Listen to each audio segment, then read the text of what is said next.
Hey, everybody. Welcome to the Jungle Roar Skinny Bengals post-game pod from here in Inglewood, California, SoFi Stadium. Stop me if you've heard this before, but the Bengals can't close out their opponent. They fall with 18 seconds to go on a J.K. Robbins 29-yard run right through the heart of the Bengals defense.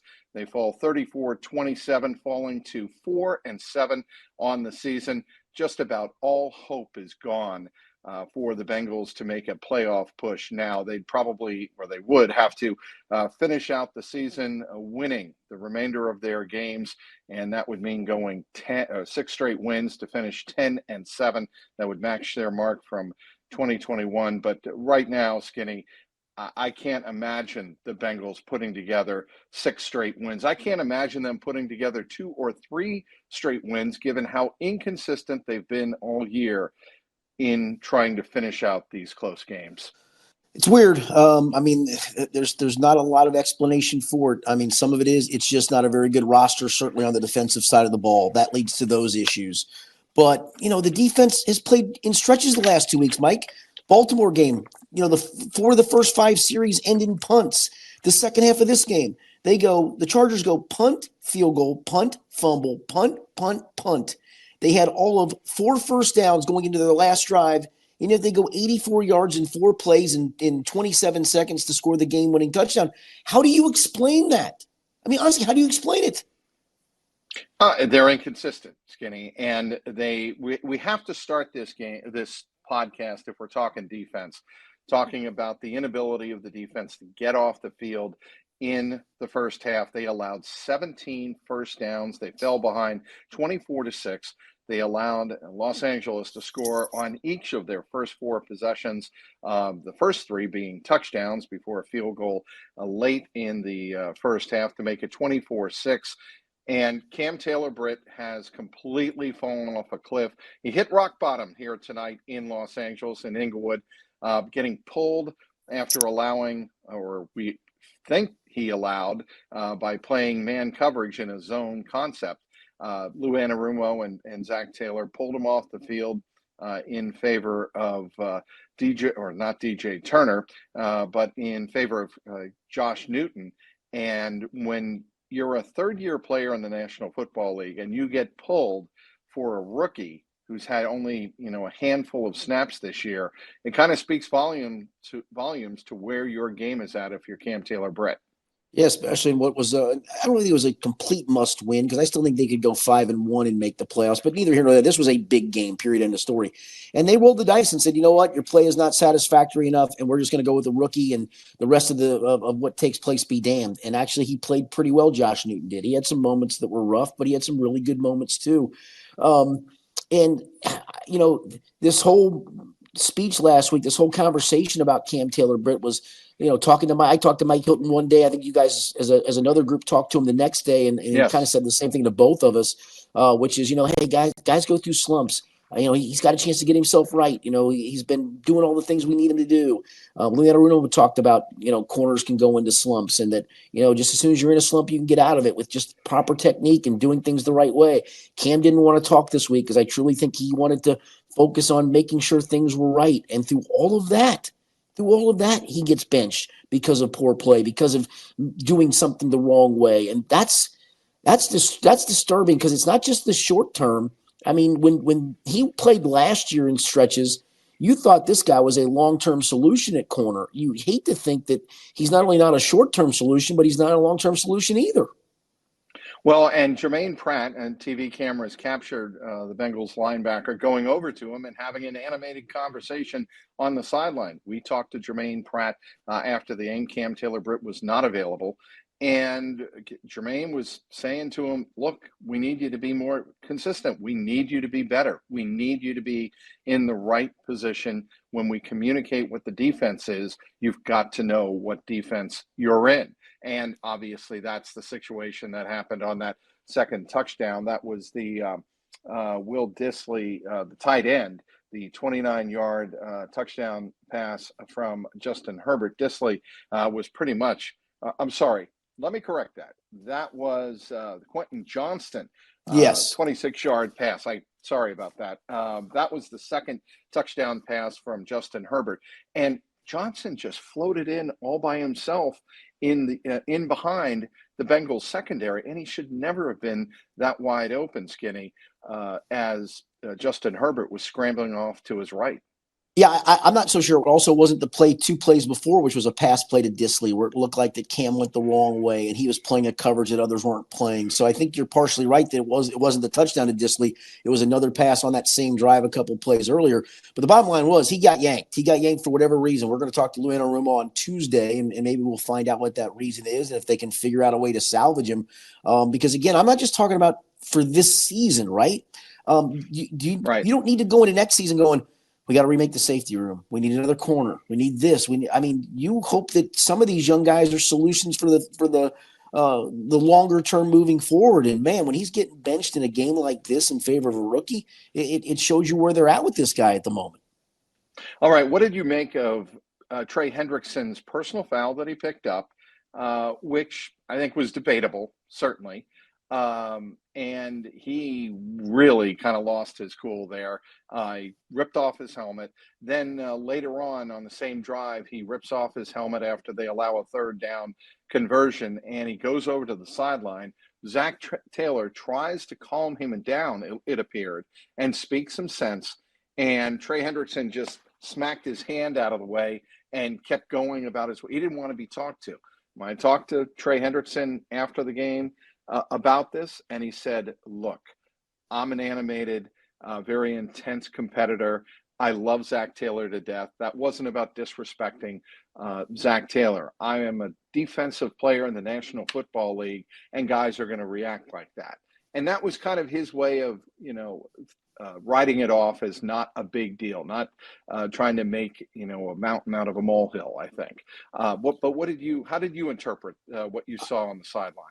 I think there's frustration from everybody, and that's what happens when you lose. And it's all nice to say, well, what a harmonious locker room we have, and these guys are all playing for each other. That works when things are winning. When things don't go right, that's when you really see, what are these guys about? I do think they're about hard work. I do think that they hate losing. I think that's a good sign. Some people would not take Germaine Pratt yelling at a teammate as a good. I think that's a good sign. That's holding a guy accountable, maybe in too public of a fashion or a manner, but I don't mind it. And so some of that stuff doesn't bother me at all. But some of it also shows you it's starting to pile up. We'll get to it a little bit. It's Jamar Chase kind of calling out Zach Taylor. It's Trey Hendrickson, what he did on the sideline. It's Germaine Pratt animatedly talking to Cam Taylor Britt. It's Joe Burrow slowly walking off the field, dejected in the first half after a drive didn't work. It's all of those things starting to add up, and that's what losing does to you, especially losing in the manner of which they're losing. Well, okay. You segue to that. Let's get right to that, Skinny. And that is what Jamar Chase and T. Higgins had to say after this game. T. Higgins always wears a smile. Don't you notice that in the locker room? He always has a pleasant disposition. But sometimes even with a pleasant disposition, there are daggers that he throws in there with a definitive purpose. And what T. Higgins said after this game on Sunday night here in L.A. was that we can't finish. We've been saying it all year. We cannot finish. Finish the effing game. And he said it with a smile on his face, but clearly he's frustrated. Jamar Chase, he had a much more stoic look on his face, a very serious, frustrated, agitated even look on his face. I said, Jamar, are you sick and tired of answering the same old questions? And then I followed that up with, well, you've got to win to stop these questions from being asked. You realize that. And, to your point, what Jamar said about why this team can't finish, he said, I don't know. I'm just a player on the football field. Ask Zach, ask the coaches. I don't call the plays. I mean, that's pretty damning. When you say something like that, he's pretty much putting it at the feet of the coaching staff. Yeah, and that's where there's so many fingers of blame to go around, and maybe some of it is play calling. When you hear players talk about it, maybe it is. Maybe it's the personnel on defense. Maybe it's it's always a little bit of something when you're just a little bit away, and that's where this is mounted. I mean, You can call it maybe bad luck, right? You lose all these one possession games. They're 1-5 in one possession games. The lone win came against you are what you are, Cleveland. But Mike, the other point to that is I was going to say is you're also 0-6 against teams above 500. That's not luck in all 6 of those games, right? I mean, that just means you aren't quite good. I think Joe even said it after the game that we're just not quite good enough. We don't have a big margin for error, and they don't. I think that's why they're losing all these close games is they just aren't good enough. Your reaction, because it caught my eye, your reaction when the Bengals, I believe, were down 7-3.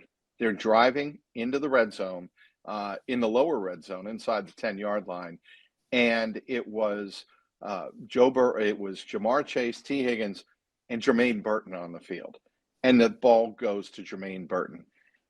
I don't know. When you need a touchdown, I'm not looking at Germaine Burton to get his second hand free, which he needed to do and did not. And maybe he was being held, but on replay, I just thought that Germaine couldn't make the play, the physical play, get free, and catch the ball with 2 hands. Whereas when you have Jamar Chase or T. Higgins on the field, the ball has to go to the direction of those 2 players when you need a 6.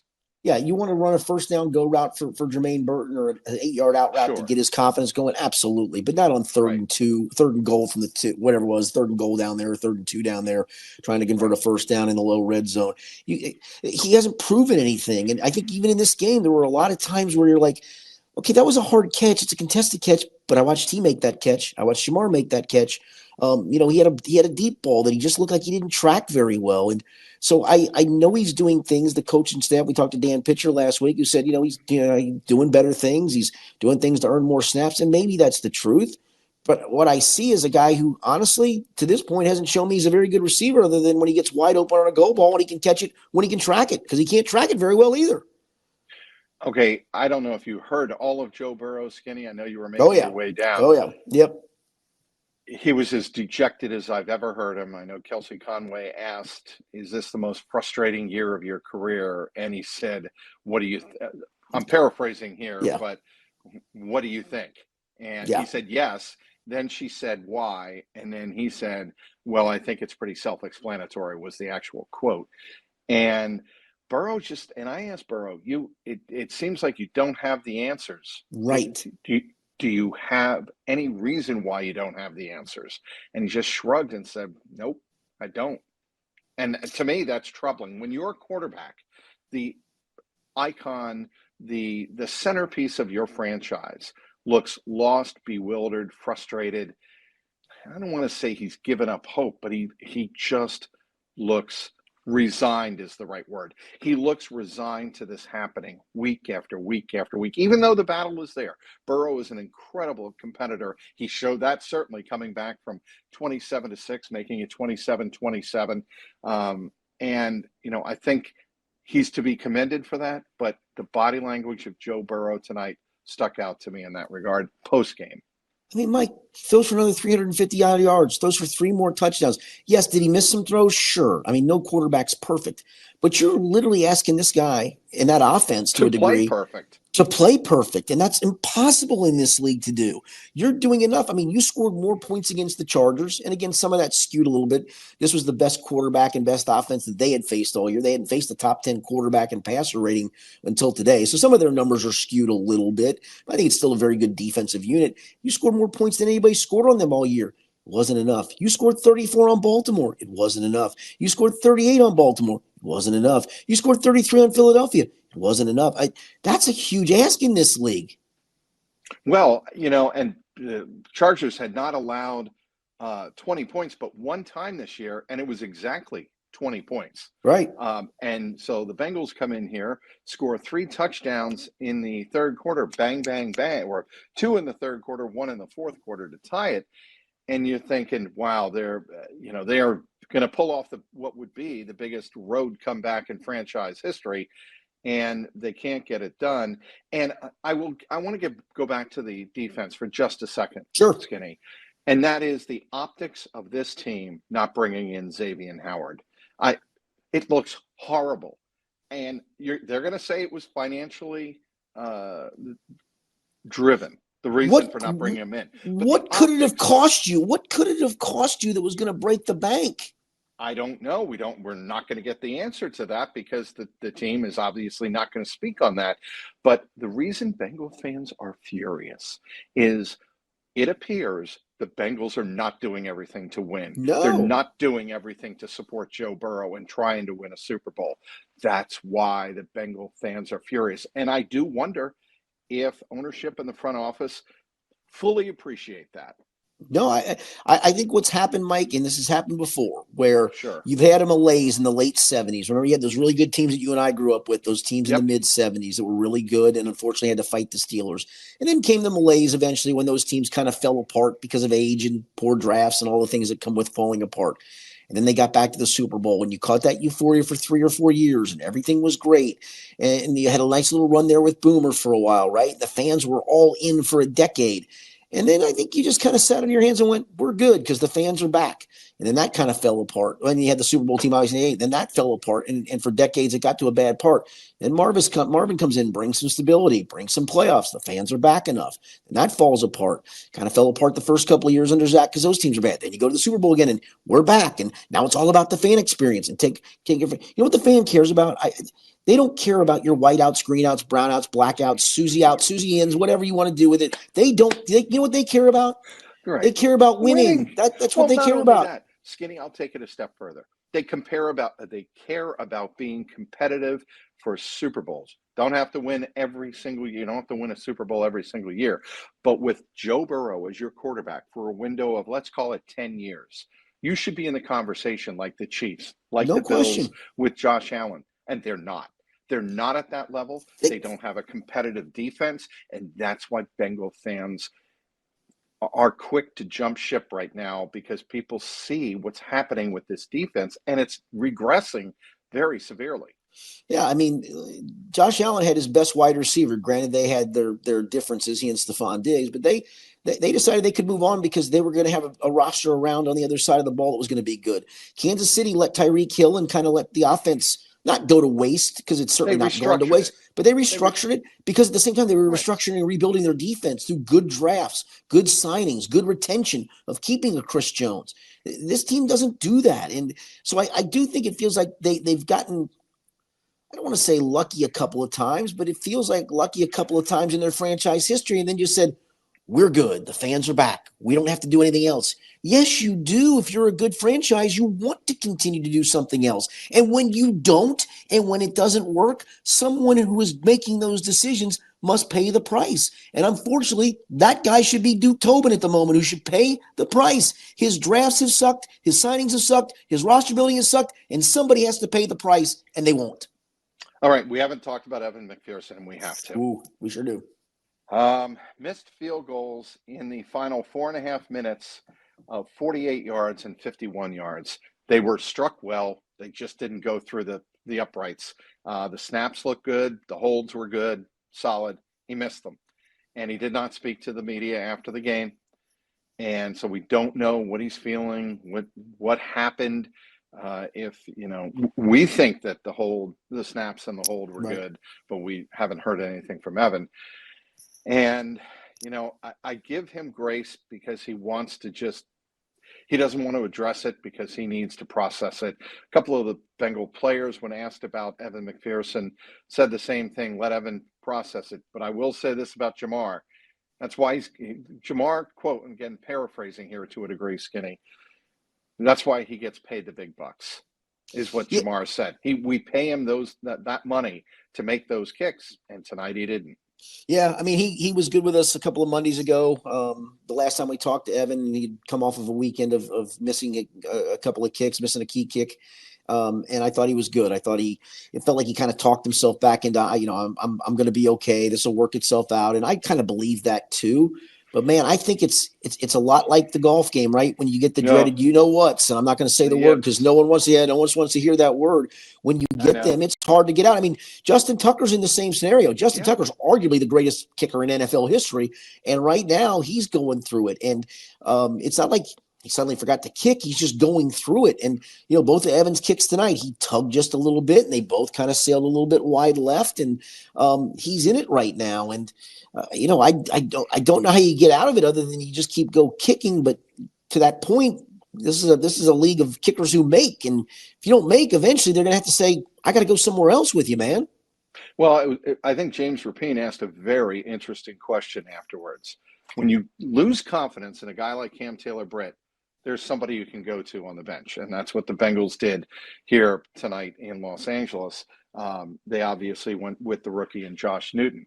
With Evan McPherson, you can't do that. Right. And he asked Zach about that, and he said, we still have full confidence in Evan McPherson. He's got to say that, Skinny, sure, right? I mean, sure. There's nothing else he can say. Just like Zach Taylor has to say, there's no other group of guys that I want to be with more than this group. I still believe in them.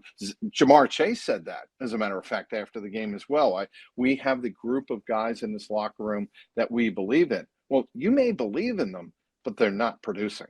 That's correct. And, I don't know why you believe in the defense whatsoever. It just consistently has shown that it's just not good enough. And then it takes superhuman efforts on the offense. I think the frustration is starting to boil over for them. And then they get mad that, hey, you weren't maybe running enough goal balls for me in the first half. And then in the second half, you changed up. And, Zach, I need more of those things. That's when things go haywire, man. And this bye probably actually comes at a good time to kind of have everybody separate for a bit, take a deep breath, come back, regroup, and give it one last try.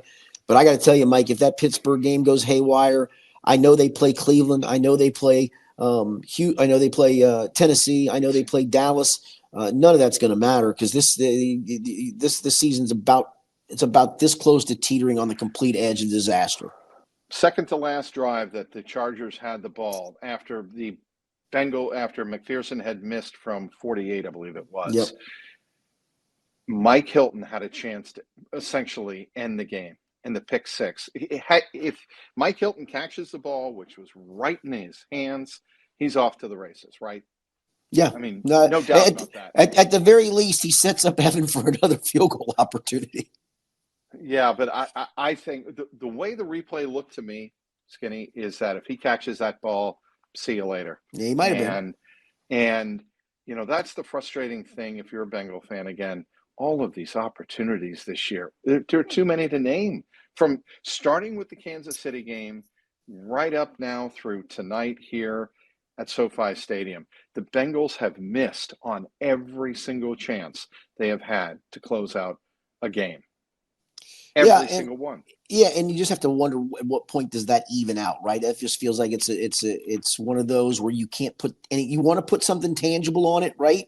And unfortunately, you can't put anything tangible on it. That's the disappointing part. Yeah, I think we both lost our light at the moment. I think so too. Maybe that's a signal. Yeah. So I'll kind of wrap it up with this part of it. We all want to put something tangible on what's taking place, right? And why things are going haywire and how to maybe fix it. Zach was asked about wholesale changes. He said, we're not at the wholesale change part, but I do think you really are going to have to examine at the end of this season, what are the things that are preventing you from building the roster the right way? What are the things that are preventing you from winning games with guys making plays at the end? Is it honestly, when you look back, just bad, dumb luck in some of these cases? And maybe it is, and maybe there's an evening out process that has to wait till next year. But they do need to look at the entire operation at this point and go, all right, what can we do to be better? It can't just be Joe Burrow and Jamar Chase going forward, because that's what it feels like it's going to be if they sign those two guys. And I don't know how much trust I have in them building a roster around them. And you're going to waste two supreme talents at the peak of their careers if you're not careful. You're damn close to doing it right now. All right, the Bengals drop one here at SoFi Stadium, head into the bye at 4-7 on the season. Chargers win at 34-27. Chargers are 7-3. The season is slipping away. It's been a season of frustration. Anybody who watched this game here on Sunday night or watched it on television could sense the frustration all over the field. The sentiment was the same after the game, and the tone was that of a defeated, frustrated team right now. And that's where we're at in the 2024 Bengals season. Be sure to follow Skinny online at local12.com. Follow him on the X at local12skinny. Richard, do you have anything you want to promote before we sign off? Yeah, I'm just writing kind of a column that I just wonder how much the guys have left in the tank after this one. When you got a wide receiver taking some shots at the coach, you got a downtrodden Joe Burrow. I mean, just how much can you really regroup for that final 6 games? Because there is a path. There's still a path. I mean, these are all winnable games, even though Pittsburgh keeps finding. I mean, Pittsburgh is in that one of those years, Mike, where it's finding ways to win. Bengals are finding ways to lose. Maybe there's an evening out process with them that comes along just because of dumb luck and because of the intangible nature of how sports can be. But it's been one of those seasons where it just feels like you're literally one more loss away from everybody pointing fingers at everybody. All right, we'll see if that happens. Bengals off next week. They return on December 1st to take on the Pittsburgh Steelers at Paycor Stadium. For Richard Skinny, I want to thank you. My name is Mike Petraglia. Thanks for downloading this episode of the Jungle Roar Skinny Bengals postgame pod. And until next time, which will be 2 weeks from right now, have a great week, and we'll talk to you then.